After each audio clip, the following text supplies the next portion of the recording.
ચેતર વસાવાના ચાહકો માટે મળ્યા ખુશીના સમાચાર। જી હા મિત્રો, આપણે વાત કરીએ તો ગુજરાતની હાઈકોર્ટ દ્વારા ચેતર વસાવાને જામીન આપવામાં આવી છે।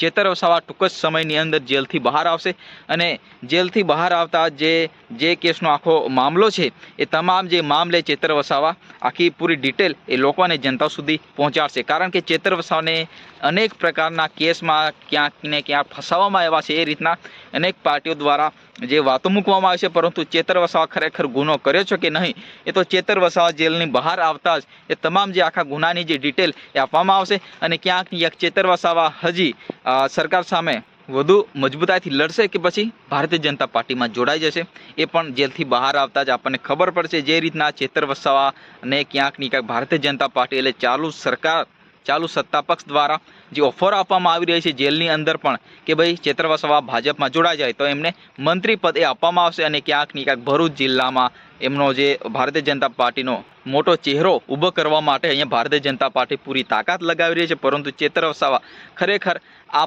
પાર્ટીમાં જ રહેશે કે પછી ભારતીય જનતા પાર્ટીમાં જોડાશે એ તો આવનારો સમય બતાવશે। ફિલહાલ ચેતર વસાવા જેલથી બહાર આવવાના છે।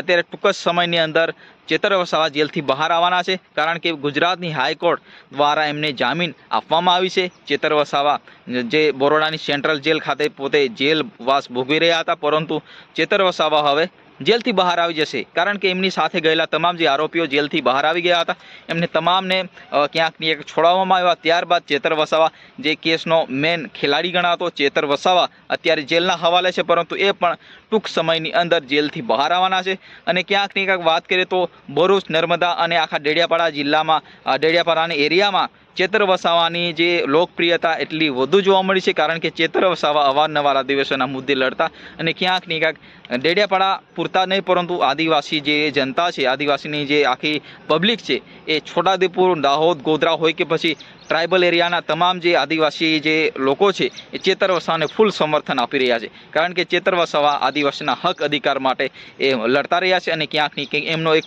મૂળ મુદ્દો રહ્યો છે કે ભાઈ જ્યાં જે અત્યાચાર, ભ્રષ્ટાચાર થયા છે એમના સામે લડી લેવાના મૂળમાં ચેતર વસાવા આગળ આવીને જે સરકાર સામે પણ બાયો ચડાવી લેતા આપણને અનેક વખત જોવા મળતા હોય છે। જી હા મિત્રો, ચેતર વસાવા ફિલહાલ અત્યારે આમ આદમી પાર્ટીના દિગ્ગજ નેતા તરીકે અત્યારે ઓળખાઈ રહ્યા છે। જી હા મિત્રો, તમને વિડીયો પસંદ આવે તો વિડીયોને લાઇક કરો, ચેનલને સબસ્ક્રાઈબ કરો, વધુને વધુ શેર કરો, કારણ કે તમારો ભાઈ છે અવનવા વિડીયો નવા ટોપિકો સાથે આવતો હોય છે। ફરી મળીએ નેક્સ્ટ વિડીયોમાં, ત્યાં સુધી જય હિન્દ, વંદે માતરમ।